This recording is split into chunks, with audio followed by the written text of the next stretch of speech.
Hi, and welcome to a new jazz lesson about left-hand expanded chords. We will learn to play pretty much every type of jazz chord using only 3 main hand grips. I have divided the subject into smaller sections of videos, all gathered in a single playlist.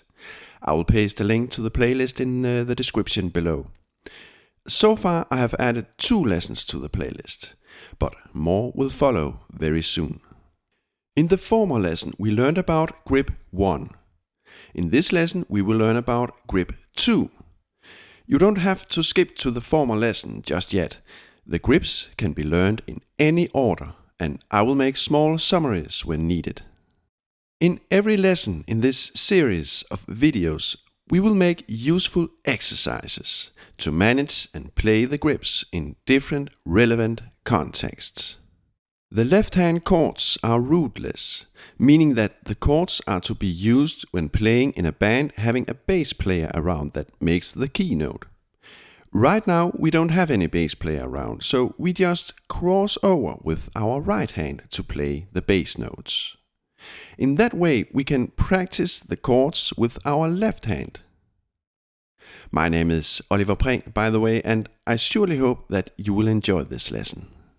In the former video we learned about this left hand grip, the grip 1. You don't have to skip to that video right now because I will make a quick summary.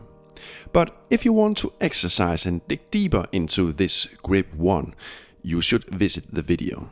Now, this grip 1 we played in only 2 inversions, because that's all we need to play smooth jazz voicing. So in the former lesson we learned the grip 1 in this inversion and in this inversion. We named these 2 inversions grip 1A and grip 1B. Now here comes the new stuff. If we move the index finger down with a half step, we got this new hand grip. This hand grip can be used to play many different chords.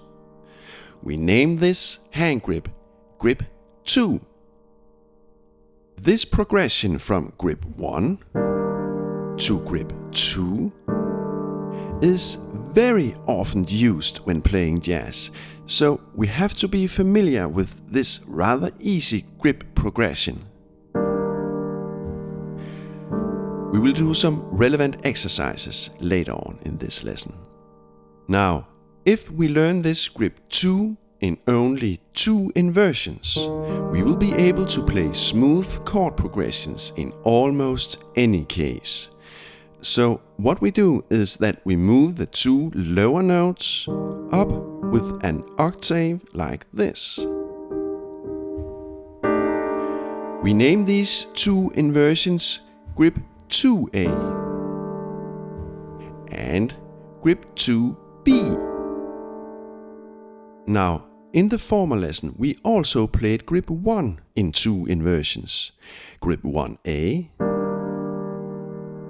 and grip 1B. Now look, grip 1A easily goes to grip 2A like this, moving the index finger down with a half step.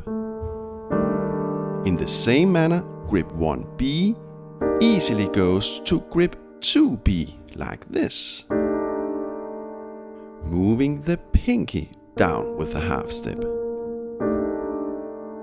So the A inversions are easily connected, and so are the B inversions. Pretty smart, right? We can put on the bass, playing for example C to F. Now we play the chord progression C minor 7, 9 to F 7, 9, 13. From now on we just call these expanded chords minor 7 and dominant 7. now we play grip 1B to 2B. We will of course have the same chords playing grip 1A to 2A. So why do we use these grip names 1A, 2A and 1B, 2B? Why don't we just name these grips by their chord names, minor 7 and dominant 7, minor 7 and dominant 7? Well, so far it would probably be easier to do that, but as we will learn later on in this and future lessons, we can actually reuse these grips to play many different types of chords. So later on it will make much more sense to us to use the grip names. Now, very soon we will make some useful exercises with relevant chord progressions. In this way we will get familiar with the chords and the grips. So stay tuned. In the previous lesson we learned that the grip 1 can be placed anywhere on the keys. For example here, or here, or what about here? The same goes for our grip 2. For example, we can place grip 2A here, or here, or what about here? Look, no matter where we place the grip 2A, the structure is the same. The grip spans over a major 7 interval, and we got a major second interval in the middle.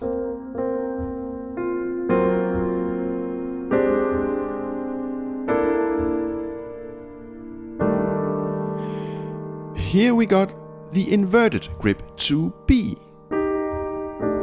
This grip spans over a minor 7th interval. And we have a minor second interval in the middle. This grip we can also transpose to different locations on the keyboard.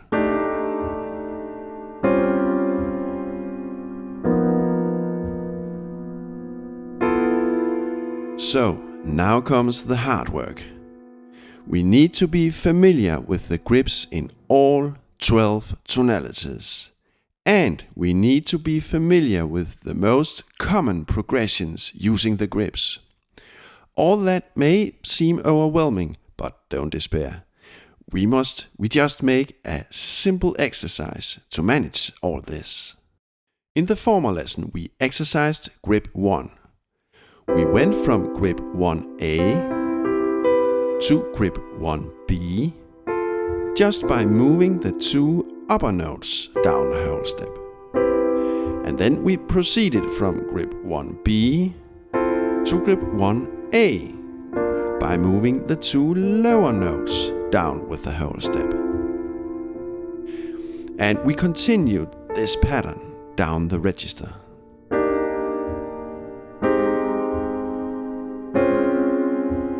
Now, what we will do is simply to merge in our grip 2. So, in between grip 1A and 1B, we play this grip 2A.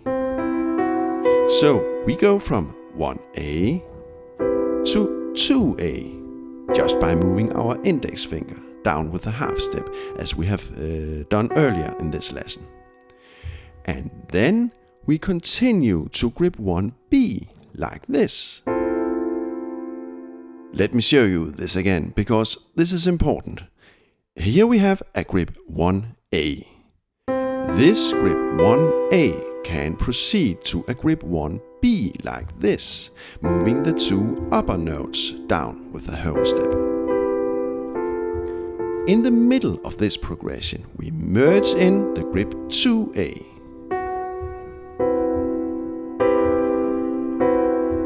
So, in the former lesson, we had this progression. Now we have this progression. So, let's do the same trick again, just with the inverted grips. Now we are standing on this grip 1B, and in the former lesson we proceeded directly to 1A, moving down the 2 lower notes with the whole step. But in between we want to merge in the grip 2B. So we walk from 1B to 2B by moving our pinky down with a half step. And then we proceed to grip 1A. Now let's play the chord progression again. 1A to 2A. And then the inverted grips 1B to 2B. The 2 upper notes go down the register. The 2 lower notes go down the register. This progression is just so very typical when playing jazz, so it's important to learn and study this carefully.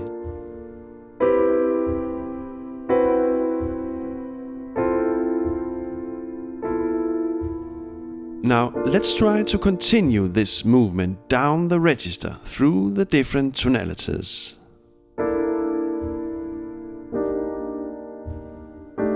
Look, 1A, 2A, 1B, 2B, 1A, 2A, 1B, 2B.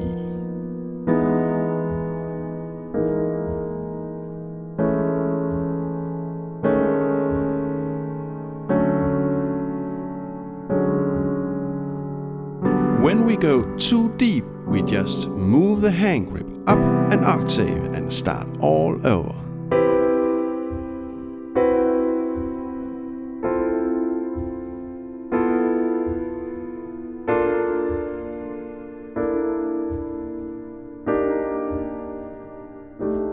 The 2 upper notes are moving down. The 2 lower notes are moving down. The 2 upper notes are moving down. The 2 lower notes are moving down. 1A, 2A, 1B, 2B, and so on.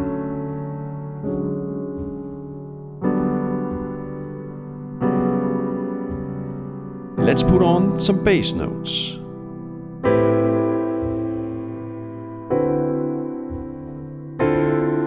Now just listen to the progression and I will explain how to play the bass later on.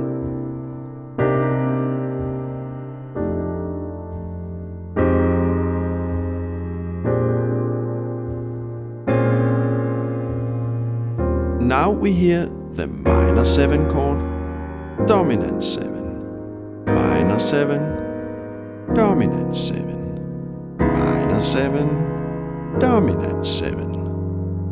And so on.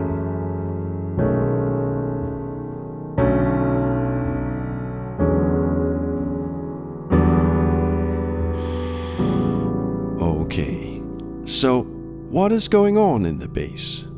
Well, if we play a grip 1A here and we play the A note in the bass, the grip reveals itself as an A minor 7 chord.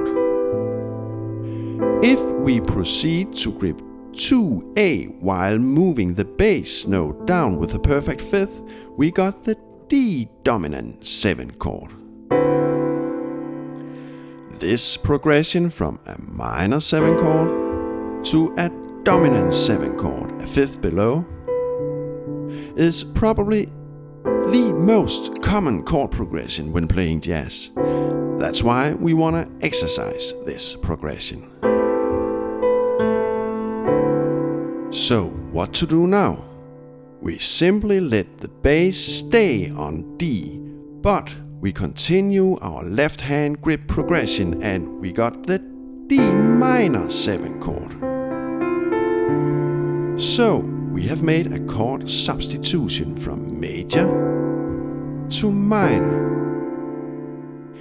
Then we move the bass down with a fifth while the left hand continues the progression, and we got the dominant 7 chord once again.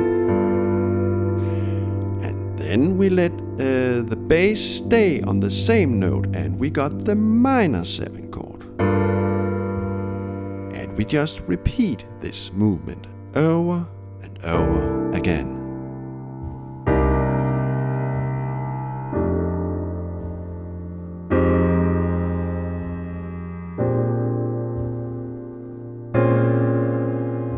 So, right now we practice minor 7 chords to dominant 7 chords in a sequence of descending fifths.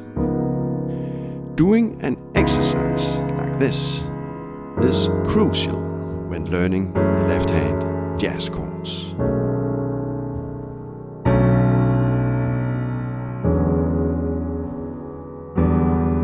Now try to say the chord names out loud while you play. A minor 7, D7, D minor 7, G7, G minor 7, C7, C minor 7, F7. In this way we learn the chords by heart. This exercise may seem a little advanced to perform in the start, but when getting used to this simple left-hand progression, everything just gets easier and easier. And when playing a jazz piece, we will recognize this movement all the time. So we just can't do this exercise enough. I have written down this and other exercises in a PDF document. So if you want to see all this on sheet music, I have pasted a link in the description below.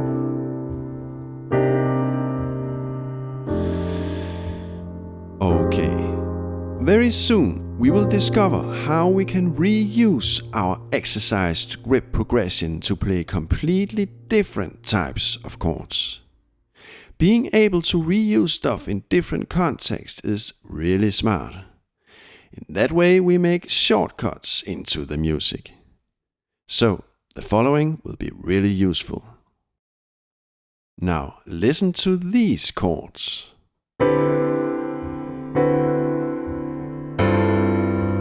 Right now we play suspended to dominant 7, suspended to dominant 7. And so on. In the left hand we play the exact same grip progression as always. Look, we play grip 1A, 2A, 1B, 2B, and so on.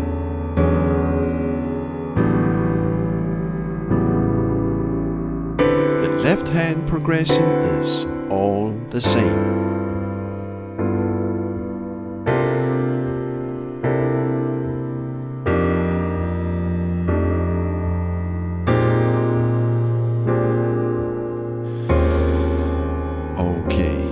Let's look closer into this. Here we have the A minor 7 chord. Now, what happens if we move the bass note down with a perfect fifth while letting the left hand stay put?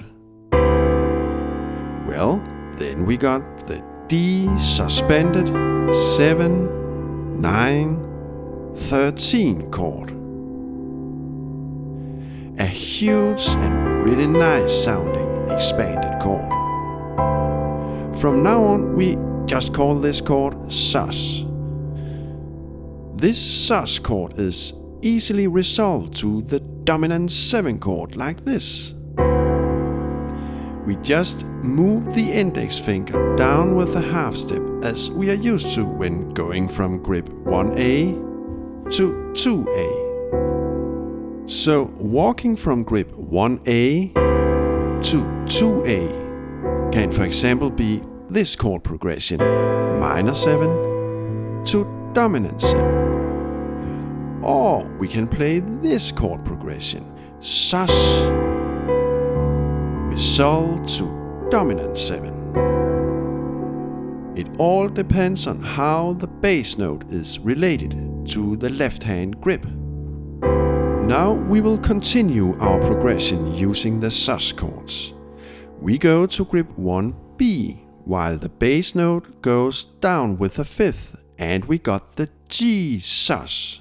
And then we resolve that chord to the G dominant 7 chord, the grip 2B. And let's just continue this progression.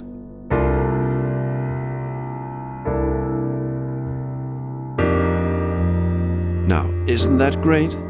We can play different chord progressions by using the exact same grips.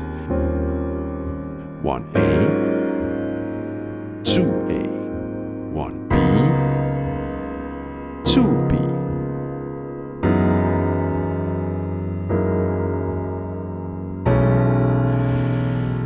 Okay, now we will discover another chord we can blend into our exercise. Listen to this chord progression.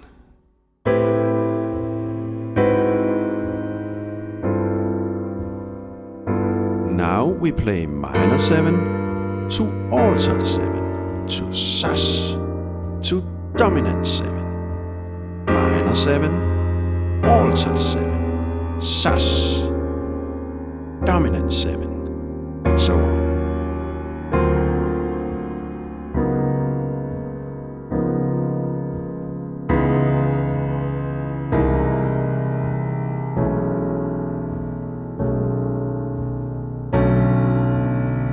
Again, we use the exact same grip progression. 1A, 2A, 1B, 2B, and so on. But we have a brand new chord in our hand, the altered dominant 7 chord.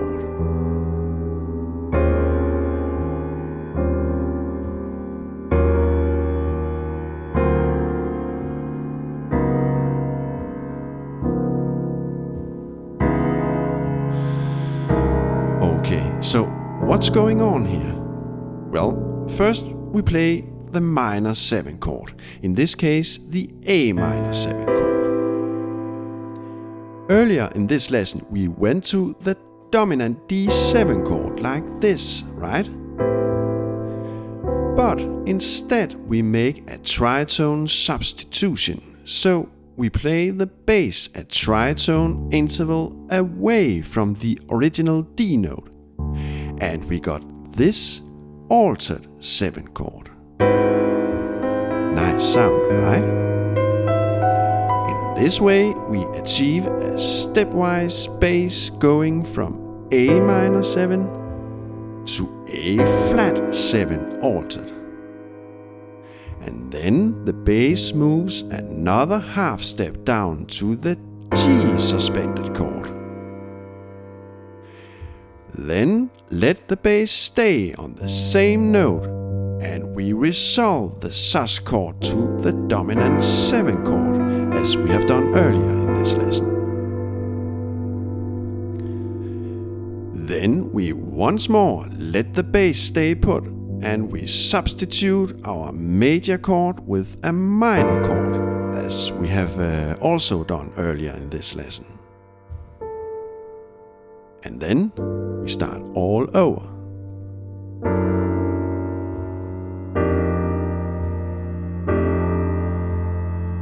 So now we play yet another type of chord progression. But notice, still we move our left hand in the exact same way as always. Grip 1A, 2A, 1B, 2B, and so on.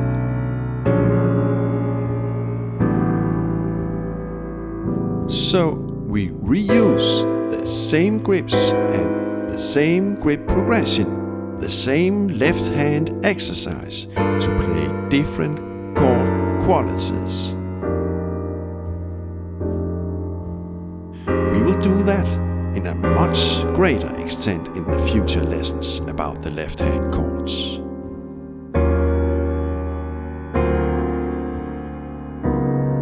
I have written down all the exercises on sheet music in a PDF document. This document is in progress and it will be updated as I create new videos. All the videos about the left hand chords I will gather in a single playlist. I will paste a link to the document and the playlist in the description below.